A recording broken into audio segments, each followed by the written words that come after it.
नमस्कार दोस्तों। अगर आपको मेरी आवाज़ और कहानियाँ पसंद आती हैं तो इन्हें लाइक ज़रूर कीजिए। इन कहानियों को अधिक से अधिक शेयर कीजिए जिससे ज़्यादा से ज़्यादा लोग इन्हें सुन सकें। यदि अभी तक सब्सक्राइब नहीं किया हो तो सब्सक्राइब भी ज़रूर कीजिए जिससे नई पोस्ट के नोटिफिकेशन आप तक पहुंच सकें। आप लोगों द्वारा कहानी की कोई फरमाइश हो तो मुझे ज़रूर बताइएगा। मैं उसे पूरी करने की कोशिश ज़रूर करूंगी।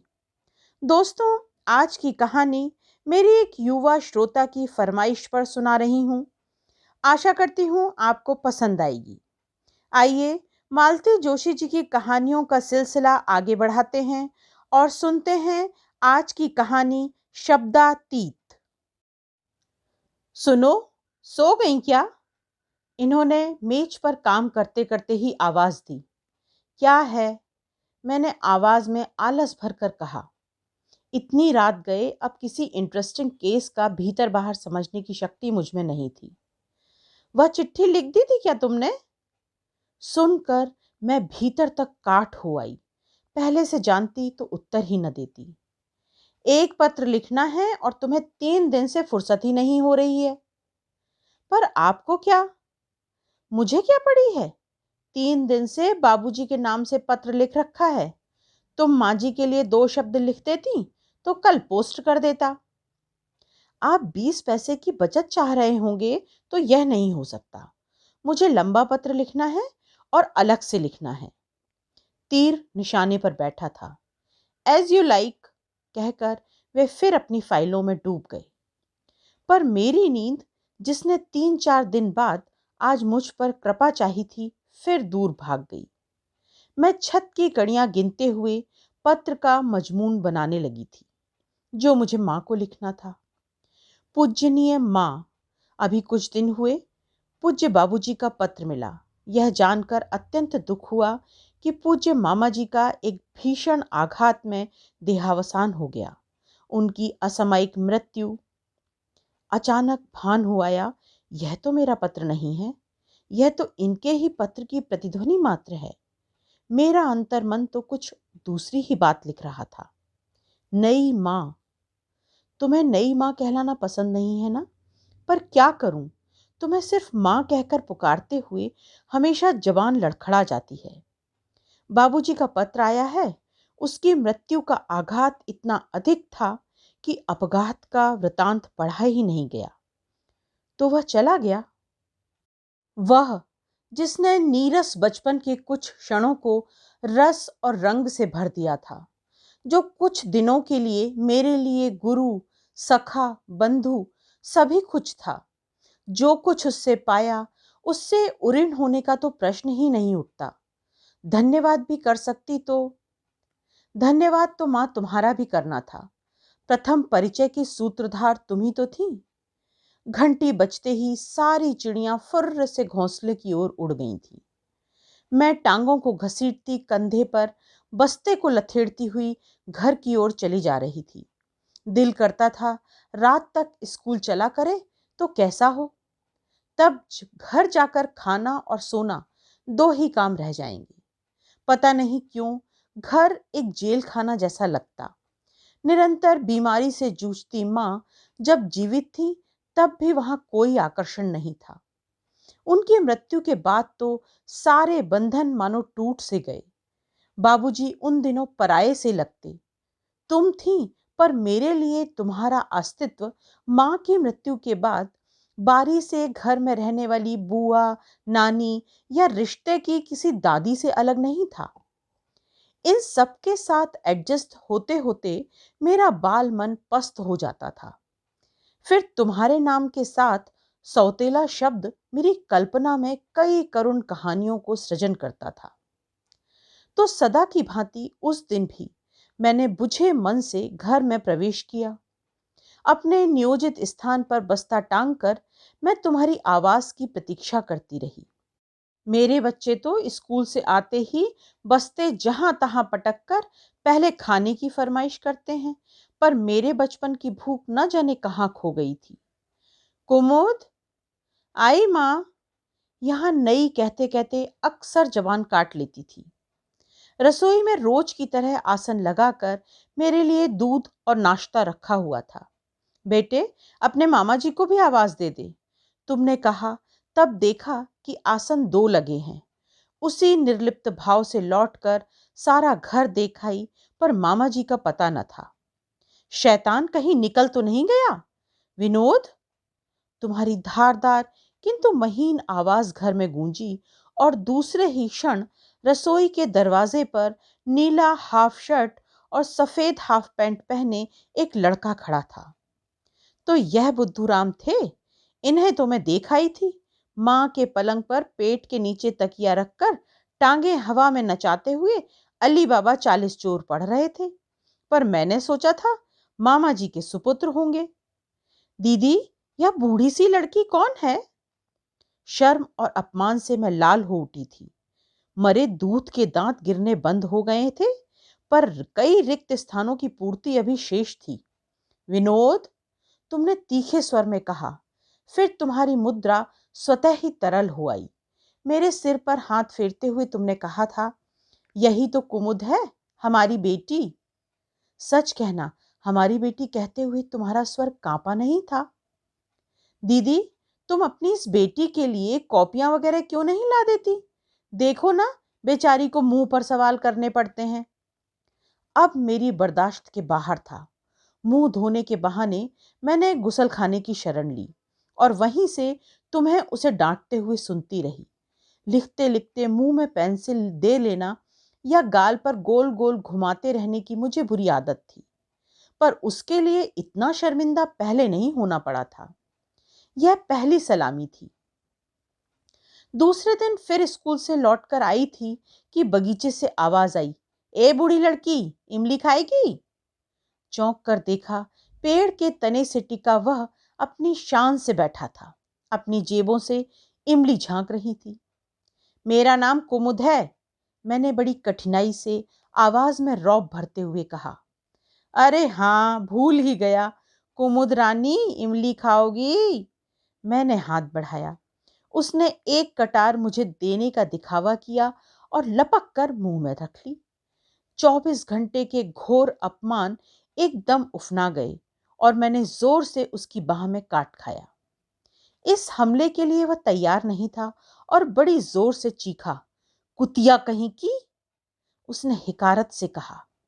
बाह में खून निकल आया था। मेरा मुंह भी खारा हो गया था। दौड़कर मैंने हौज के पानी से 7-8 कुल्ले किए और तब मुझे अपने किए का भान हुआ और भविष्य की आशंका एक राक्षस की तरह मुझे निगलने लगी। जी हुआ इसी हौज के किनारे बैठी रहूं, हो सके तो डुबकी लगा जाऊं, जिससे घर पर न जाना पड़े। अगर वह अपना घाव धोने हौज पर न आता तो शायद मैं वहीं बैठी रहती। थोड़ी देर में मन में करुणा जागी और पट्टी बांधने के बहाने संधि का प्रस्ताव रखने की भी इच्छा हुई, पर उसकी आंखों में तिरस्कार की छाप इतनी स्पष्ट थी। उस दिन शाम मैंने ढेर सा होमवर्क किया। सर किताब से उठाया ही नहीं, बस तुमने खाने के लिए आवाज दी तभी उठना पड़ा। मैं, बाबूजी और वह तीनों के लिए आसन बिछे थे। खाते समय देखा उसके हाथ में पट्टी है। क्या हुआ रे, काहे की लगा लाया है? उसकी थाली में दाल परोसते हुए तुमने पूछा था। मेरे मुंह का कौर गले में ही अटक गया था और कांपते मन से उसके उत्तर की प्रतीक्षा करती रही। पेड़ से गिर गया था। राहत की सांस लेकर मैंने कृतज्ञ भाव से उसकी ओर देखा। वह निर्विकार भाव से खाना खा रहा था, पर उसकी बेरुखी मुझे खली नहीं। सद्भावना का वह जरा सा क्षण मेरे लिए कितना महत्वपूर्ण बन गया था। दूसरे दिन उसे अकेले देखकर मैंने आवाज दी, क्या है? कितनी सारी बातें मैं समेट कर गई थी। उसे धन्यवाद देना था, कुछ अपने व्यवहार की सफाई भी देनी थी, कुछ दुख प्रदर्शन भी करना था, पर समय पर सब कुछ भूल गई। बस इतना ही पूछा, क्या बहुत दर्द होता है? होता भी हो तो तुम्हें क्या? उसने रुखाई से कहा। सहज स्नेह का प्यासा मेरा मन इतनी घृणा सहन नहीं कर पाया और अनजाने ही मेरे गाल आंसुओं से भीग चले थे। मेरे आंसुओं ने उसके किशोर अंतःकरण में किसी संवेदनशील पुरुष को जगा दिया था। सारा मनोमालिन्य पलक मारते ही घुल गया। पता ही नहीं चला कि उसने कब मुझे कुम्मी और मैंने उसे विनोद कहना प्रारंभ कर दिया था। तू हमेशा रोनी सूरत क्यों बनाए रहती है? तभी तो छेड़ने का मन होता है, विनोद ने कहा था। माँ की याद जो आती है। मैंने जो जवाब सूझा दे दिया। दरअसल मैं खुद नहीं जानती थी कि मुझे क्या दुख है, बस कसक सी अनुभव करती थी। धत पगली, इसके लिए कोई रोता है? मुझे देख, पापा कितना याद आते हैं, पर हमेशा हंसता रहता हूँ। पर यह बात कहते हुए उसके चेहरे पर जो भाव था, निश्चय ही वह हंसी का नहीं था। तो क्या तुम्हारे पिताजी नहीं हैं? मन में सहानुभूति से ज्यादा कौतूहल था। तौलना चाहती थी कि कौन सा दुख अधिक बड़ा है। पापा होते तो क्या दीदी को इस बूढ़े से ब्याह देते? विनोद, मैं चीखी। एकाएक बाबूजी बहुत ज्यादा अपने से लग उठे थे। तब उसे भान हुआ कि वह क्या कह गया है और एकाएक बहुत शर्मिंदा हो उठा। विनोद, मेरे बाबूजी बहुत अच्छे हैं, मैंने भर्राए गले से कहा। मेरी दीदी भी बहुत अच्छी हैं, वह दूर कहीं देखता हुआ बोला। अगर पापा जिंदा होते, अगर मैं बड़ा भाई होता, तो अगर हमारे पास थैली भर रुपये होते, तो उसकी आंखें वेदना में डूब गईं। चाचा जी बहुत दुष्ट हैं कुम्मी। मेरा मन भीतर तक पसीज उठा। निश्चय ही उसका दुख मुझसे बहुत बड़ा था और इतनी सारी वेदना के साथ वह बिल्कुल अकेला पड़ गया था, मेरी ही तरह। दुख कितनी जल्दी दो हृदयों को बांध देता है। चाचा जी सचमुच बड़े दुष्ट रहे होंगे, तभी तो तुम लौटकर कभी पीहर नहीं गई। हार कर बाद में उन लोगों ने बुलाना ही छोड़ दिया। मन नहीं मानता तो नानी ही कभी कभार आकर तुम्हें देख जाती थी। लेकिन विनोद हर छुट्टी में आता था। उन दिनों ट्रेन की सीटी प्यारी लगती थी। सारा साल उन्हीं दिनों की प्रतीक्षा में बीतता था, मानो समय के रेगिस्तान में हरियाली के वे ही इने गिने ठौर थे। वह मेरा गुरु था। गणित और अंग्रेजी की जानलेवा पढ़ाई उसी की मदद से सरल हो जाती थी। वह मेरा सखा था। गर्मियों के लंबे दिन और उमस भरी शामें उसके साथ पलक झपकते बीत जाती थी। वह मेरा बंधु था। सहेलियों की कुट्टी मुट्टी से लेकर किसी राह चलते मजनू की शिकायत तक सब कुछ वह एक सी तन्मयता से सुनता था। अपनी लिखी टूटी फूटी कविताएं उसे दिखाते हुए शर्म न आती थी। अपने बनाए हुए स्वेटर पर उसकी प्रशंसा की मोहर लगने पर मन खिल खिल जाता था। फिर उसके आते ही तुम कितनी बदल जाती थी। तुम्हारा अतृप्त वात्सल्य, जिसे सहज रूप से मैं कभी स्वीकार नहीं कर सकी, एकाग्र होकर उसी पर बरस जाना चाहता था। घर में उसका अस्तित्व एक सुगंध की तरह होता था, जो वातावरण में भर जाती है। जिस दिन उसे नौकरी मिलने की खबर तुम्हें लगी थी, तुमने मंदिर में 5.25 किलो लड्डुओं का प्रसाद चढ़ाया था। सच कहती हूँ माँ, मिठाई भी कड़वी लग सकती थी, यह मैंने उस दिन अनुभव किया। विद्यार्थी जीवन में अनायास ही मिलने वाली लंबी छुट्टियां उससे छिन गई थी और मैं उसी का मातम मना रही थी। पता नहीं उसने इस अभाव को जाना भी कि नहीं। शायद अपने पैरों पर खड़े होने का सुख, माँ को चाची की दास्ता से मुक्त करने का सुख अधिक बड़ा हो, क्योंकि नौकरी मिलने के बाद उसकी हर चिट्ठी उमंग और खुशी से भरपूर होती थी। हर चिट्ठी में मेरठ आने का निमंत्रण होता था और तुम बराबर टाल जाती थी। मैके वालों के प्रति तुम्हारा आक्रोश मानो अब भी उतना ही ताजा था। तब एक दिन उसका अल्टीमेटम आया। दीदी, मेरी बहुत इच्छा है कि इस बार राखी मेरे अपने घर में मनाई जाए। तुम ना आई तो समझ लो यह मेरा आखिरी पत्र होगा, विनोद। पुनश्च तुम्हें थोड़ा सा लालच भी दे दूं। यहाँ कुम्मी के लिए 2-4 लड़के भी देख रखे हैं, इसलिए उसे और जीजाजी को साथ लाना ना भूलना। यह प्रलोभन सचमुच बहुत बड़ा था और तीसरे ही दिन हम लोग मेरठ के लिए रवाना हो चुके थे। उन दिनों मैं हाई स्कूल पास करके कॉलेज जाने लगी थी। आगे पढ़ने का बेहद चाव था, पर घर में जैसी सरगर्मी थी उससे इंटर भी कर पाना मुश्किल जान पड़ता था। पता नहीं क्यों बाबूजी सोचने लगे थे कि वे ज्यादा दिन नहीं जिएंगी और इसीलिए मेरे हाथ पीले करने की उन्हें बहुत जल्दी थी। अब उनसे कौन कहता कि ब्लड प्रेशर एक आम बीमारी है, उससे कोई मरता नहीं है। पर जिसने कभी बचपन में खिलौनों के लिए भी पिता से हट न किया हो, वह शादी को लेकर क्या तकरार करती। लड़कियां ऐसे अवसरों पर मां के आंचल की ओट लेती हैं, पर मेरे लिए तुम एक श्रद्धा थी, सम्मान की वस्तु थी। इससे ज्यादा समीप तुम्हें कभी नहीं पाया। लिहाजा उस वर्ष राखी मेरठ की ही रही। विनोद और नानी दोनों की खुशी का ठिकाना न था। पता नहीं क्यों नानी मुझे सदा से ज्यादा अपनी लगती रही। छोटा सा घर था, सामान भी ज्यादा नहीं था, पर अपनत्व की भावना में तुम तीनों डूब गए थे। बहुत दिनों बाद मां के पास आने से तुम भी कुछ सहज हो आई थी। कर्तव्य और भावना के निरंतर संघर्ष से तुम्हें कुछ दिनों के लिए आराम मिल गया था। मेरे लिए दौड़ धूप शीघ्र प्रारंभ हो गई थी। कुंडली और ग्रह योगों की चर्चा जोरों पर थी। मेरठ के कुछ फोटोग्राफरों के स्टूडियोज को भी मैंने गौरवान्वित किया था और अपने 1 दर्जन चित्रों में कुछ और की भी वृद्धि की। सारा मोहल्ला ही मुझे विवाहेच्छुक कन्या के रूप में जान गया था, क्योंकि जो भी मिलता किसी अच्छे घर का पता दिए बिना नहीं रह पाता। तुमने तो पूरी एक लिस्ट ही बना ली थी, जिसमें लाल और नीली स्याही से उत्तम और मध्यम घरों पर चिन्ह लगाए थे। तुम लोग कभी 2 कभी 3 का ग्रुप बनाकर इस मिशन पर निकल पड़ते।